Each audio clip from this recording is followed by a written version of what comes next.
Good morning, Cicero. How are you guys doing today? Good. Hey, my name is Nate. I am the next gen pastor here at Cicero Christian Church. We do have a special offering that we're taking place. I'm supposed to tell you guys about this one more time, and I didn't tell Janet back there on the slides that I was going to say this.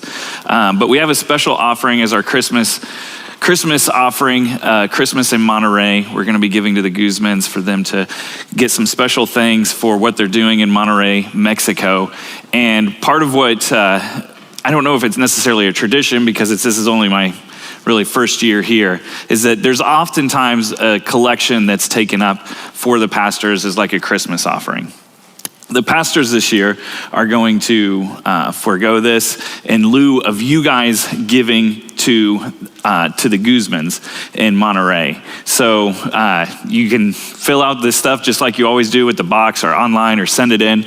But we want you to know that we think that this is important enough that we want to encourage you guys even more. We want to make a sacrifice, be an example. We want to do all the things that we can to bless this family and the work that they are doing in Mexico. We feel like it's that important. So as you guys are considering how you're going to give and what you're going to give this Christmas, this holiday season, make sure you remember Christmas in Monterey and please give to them, all right? Whew, now I got to catch my breath again. You guys doing good out there? Good, all right.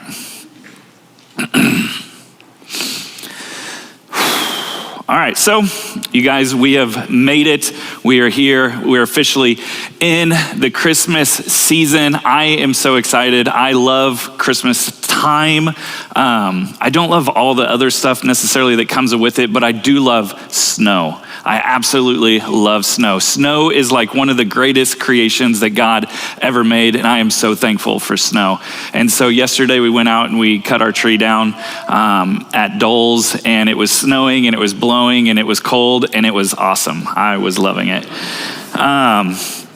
So Thanksgiving, it is behind us. Many of us, myself included, are a couple pounds heavier. It'll be all right because we can walk it off as we're Christmas shopping and getting everything in order. And there are a lot of things that we have to get in order. Like you got to make sure for Christmas time that your calendar is lined up just right. You got to know when you're going to grandma's house and when you're going to your uncle's house. You got to make sure that your budget is right. You need to know exactly how much you're going to spend on each kid or your significant other. You need to know which store you're going to go to because this is the only place that they sell this particular thing, and you got to get there first and go and get it. When I went out on Black Friday, I was like, man, I missed out on a lot of things because we didn't get up until like after lunchtime and get out there, and it's like I missed out on it all, and that can happen, but it's all right. So because it's not hard as we get closer to Christmas that these days they just start slipping away, all right? And it's not even December yet, and I can feel this pressure. It's building. I'm sorry. You have to make sure it's all right, but all of it can all come to a head if you don't watch what you're doing, and it can slip away really easy. And it just takes one unexpected interruption for your head to be spinning and you not know exactly where you need to do or what you need to get. And for us, our interruptions in my family are my little girls, all right? We got 2 girls, and everyone's like, oh, they're so beautiful, and they are. We just wish they were a little bit better behaved. They're usually pretty good, but usually, and those of you who are parents, and maybe those of you who are siblings know what this is like, because it's like one moment they're the best friends. It's like, oh my gosh, they're so sweet. Look how beautiful they are being together and playing together. And then the next minute they're like clawing each other's eyes out. And it just takes a moment for it to switch from one thing to the next. And then we have other interruptions that come along with having kids. You know, we've had throw up in cars. We've had nightmares that have waken us up. We've had unexpected hospital visits. One time, my youngest, Anley, she legitimately thought that she could fly. And she tested it out. She climbed up on some furniture and she jumped off of the furniture. And she was so sure that she could fly that she was afraid she would fly away. So what did she do? She tied something around her neck so that when she jumped off, she wouldn't go too far. That was definitely a hospital visit and very scary. All right. So, But lately, their interruptions have just been them blurting out anything that they think of, anything that comes to their mind. It's like they know when it is that Carrie and I are having this adult conversation, and they just have to be in the middle of it. It could be like we're having some... Can Ruby come to lunch with us? Can Ruby come to... why are you out here? What are you doing? You're supposed to be in class. No, Ruby cannot come to lunch with us. You need to go back to class. Good job. Good job. There's always some kind of interruption, you guys, that's happening in our lives. It could be something small, like your car breaking down. It could be a sick kid that's keeping you up at night. But there are those interruptions that also, they blindside us. And they slam into us unexpectedly. And they alter the course of our lives. And there are those unexpected interruptions that we can look back and we can remember the day and the time that everything changed in our lives. You can remember the time that you got that phone call and you found out that one of your parents has passed away. Or you found out that that diagnosis that you were praying was gonna go one way, it went the other way. Or when your boss called you into his office and let you know that due to budget cuts, they had to let you go. Most of us have had things in our lives where we hoped and we prayed and we believed that they would go one way, only for them to come to fruition completely backwards, the worst possible case, the exact opposite of what it is that we needed. But whatever unexpected interruption you guys are facing today, I want you to know that you are not alone. As we're gonna look into this birth narrative of Jesus, you'll see that interruptions are not happening as a way to wreck your life or to bring chaos into your life. A lot of times, these interruptions are to better align us with what God has for us. So we're gonna look into this Christmas story. We're gonna be reading about Mary in Luke chapter 1. Remember, when you see something that's underlined, you'll read it together, all right? So, Luke 1. All right, let's stop right here, actually, before we get going. Luke 1, who knows this story? All right, now I know a lot of you guys know this story. All right, you guys, many of you have grown up with this story, but when Luke is writing this story down, who knows this story? Matthew and John, in their gospel, they're giving their accounts. They know this story because they lived it. They experienced it with Jesus. Mark, in his gospel, we think that he's probably giving Peter's account of what happened, of his time with Jesus. But Luke is different. Luke is more investigating what it is that happened, and he is writing it down. So when Luke is writing this story down, whose story is it that he is getting it from? Chances are this is Mary's story. This is Mary's account of what happened. She's telling Luke this. It could be some oral tradition. Maybe it's James, Jesus' brother, telling it. But chances are this is Mary's story, saying this is what happened. This is how the angel came. This is what he said to me. This is how I reacted to it. So as we read into this, think of this in the mindset of Mary telling Luke, this is exactly what happened.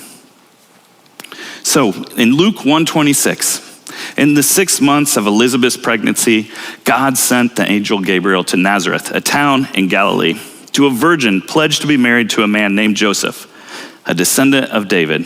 The virgin's name was Mary.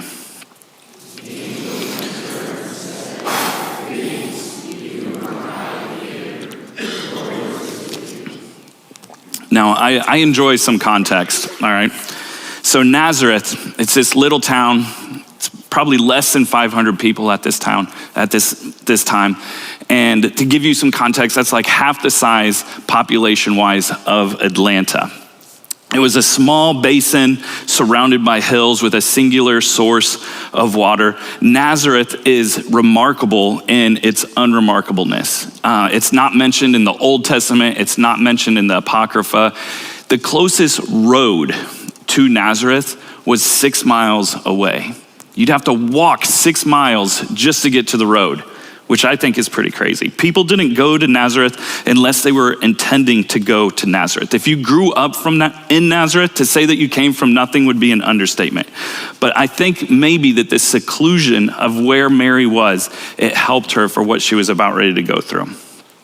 In verse 27, it tells us that Mary is pledged to be married to Joseph. I'll give you a little bit more picture of what this looks like, because marriage for ancient Israelites happened in a couple stages that they had to go through. First, the fathers would get together and they would agree that our kids are going to marry. They would set a price for the bride. There was a bride price that needed to be paid. And this is about where Mary and Joseph are. And after this, what would happen is the couple would actually separate. The wife would go back with her family, and the husband would go back with his family. And at this time, the husband would prepare a place for him and his wife to live. A lot of times this was a room or some kind of structure that was attached physically to his father's house. And then once he had all that prepared, a couple months, a year, he would go back and get his bride and bring her to the place that he had for her. And the ceremony of it all was more in the transportation of them moving from one location to the next. Like, my husband has finally done all this. He has this place for us. We're gonna celebrate. We're gonna come over here, and he's gonna move into his family. And it wasn't necessarily them like standing in front of the synagogue and making all these promises about how they were gonna love each other. The legality of their marriage has already happened. The promises are already made, and it's been certified. And that's why we read about this divorce. All right, you only need a divorce if you're actually going to be married. They are married, and they would need a divorce for them to separate. So that's some context for you guys. We're going to pick up again in 29. Mary was greatly troubled at his words and wondered what kind of greeting this might be. But the angel said to her,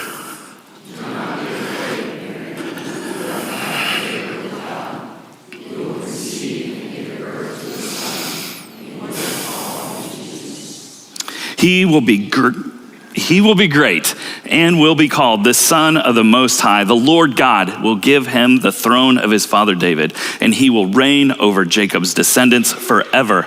His kingdom will never end.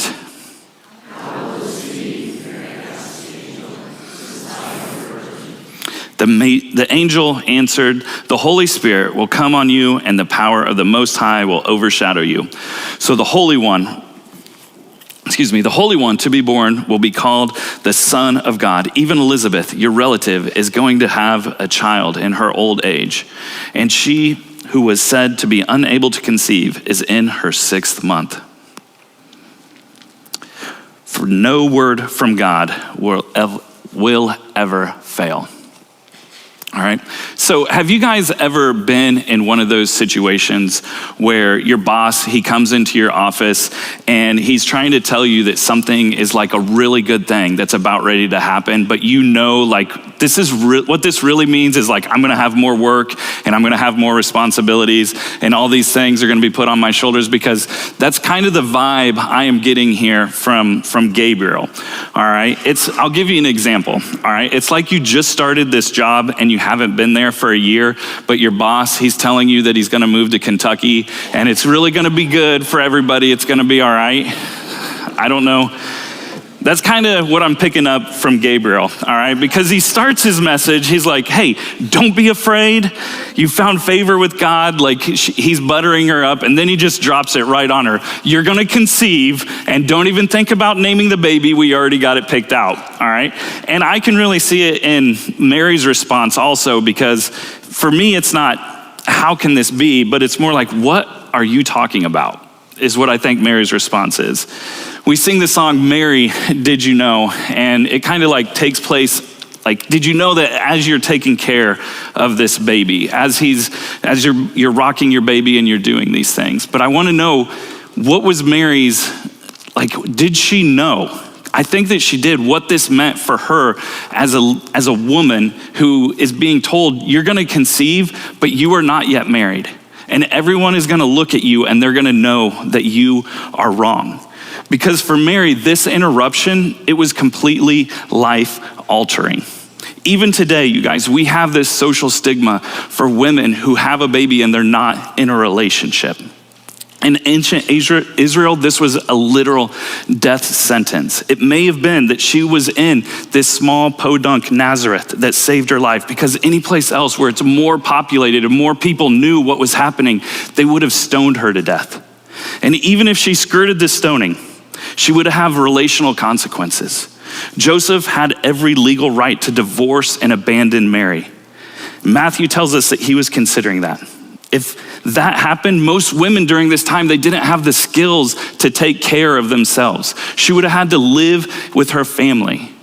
And it's probably unlikely that she would ever have the chance to marry because she would be divorcee with kids. And if her family abandoned her, then where would she go? What would she do then? She would just be out on her own. Mary is a young girl, and she is waiting with anticipation for her husband to come and sweep her off of her feet, take her back to this place that he has prepared for her. She has dreams and hopes of what her family is going to look like. And in one moment, it's all interrupted by what this angel was telling her. So how does Mary respond to this? In 38, she tells the angel, "I am the Lord's servant." Mary answered,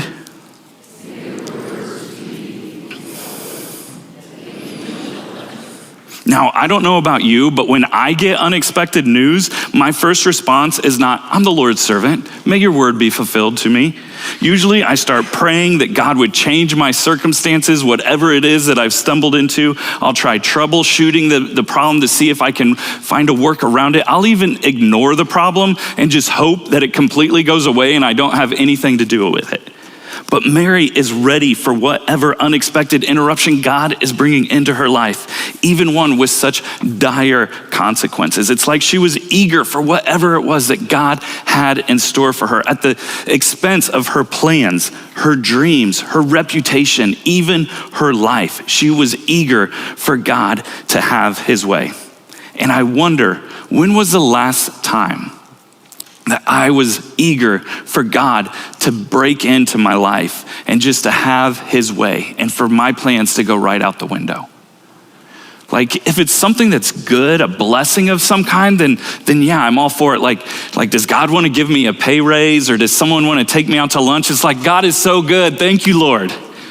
But what about when it's something that's not as good? It's when that appliance breaks down, or my kid gets sick, or it's just slow traffic is stopping me from doing exactly what I want to do? What is my attitude in that time? Oftentimes, we think about Mary as this blessed mother of Jesus, and she was the blessed mother of Jesus, but we forget what carrying the Son of God in her womb meant for her and what it came with. I think a lot of times when God is interrupting our plans, and we're open to the unknown as long as it's something good, a blessing of some kind. We want this crown that we believe that one day Jesus is gonna have for us, but we don't always want the negative thing that comes at different times in our life, and it breaks our plans. Ultimately, I believe that God has a crown for us, but we need to remember what it was that Jesus told us we need to become accustomed to daily. Because it wasn't the crown, it was the cross. When the girls are fighting with one another and they're arguing, and I have to stop what it is that I am doing to go and to solve their problem, the sad part is that I see it all as this interruption instead of something that God has called me specifically to do. It's something that I am the only person that can do, because they only have one Father, and it's me. But in that moment, I would rather get something done from my to-do list than go and disciple my kids. I would rather sit down and I would rather relax than go and point them towards reconciliation. I see the interruption stopping me from my plan than it calling me into God's plan. There's an author, her name's Bethany Broderick. She wrote, "When God interrupts my plans, he is reminding me that it's not my kingdom I'm building, but it's his. And he has the master plan. Each interruption is not a distraction from God's plan, but an opportunity for God to redirect my own." Because what we see as an interruption, God sees as an invitation.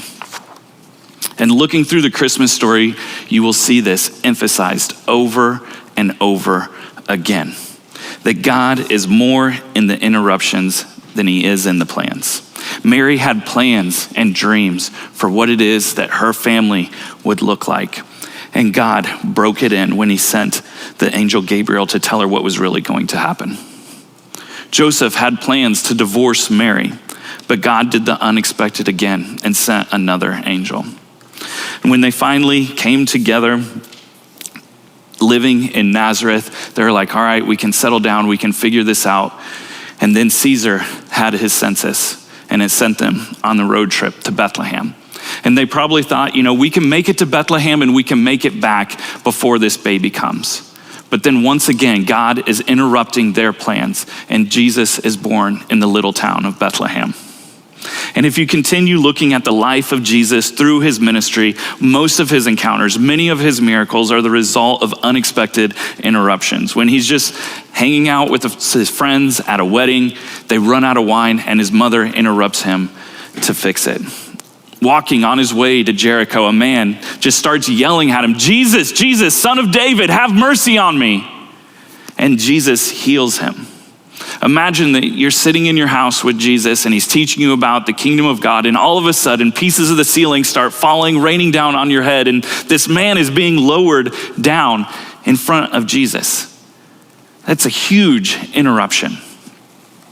One day Jesus is walking, and this man from the synagogue runs up to him and he asks him, Jesus, heal my daughter, please heal my daughter. And Jesus agrees, all right, I will come to your house and I'm gonna heal your daughter. So he starts walking with this man. And in the midst of that, another lady reaches out her hand so that she can touch the edge of Jesus' cloak and be healed.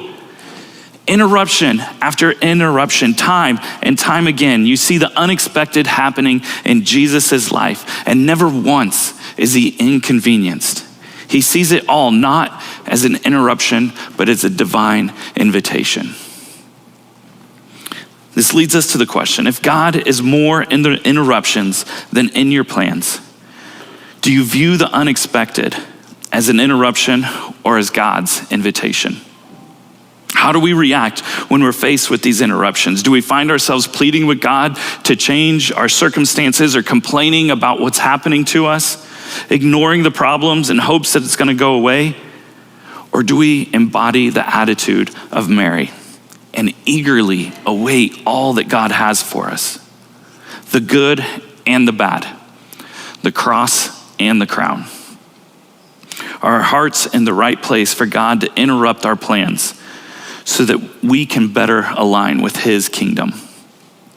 As we go through this Advent season, let's look forward to what it is that God has for us, even the interruptions. Thank you guys so much for being here today. Remember that as you go, that you are salt and light in a world that desperately needs Jesus. Thank you guys for being here. Have a great week.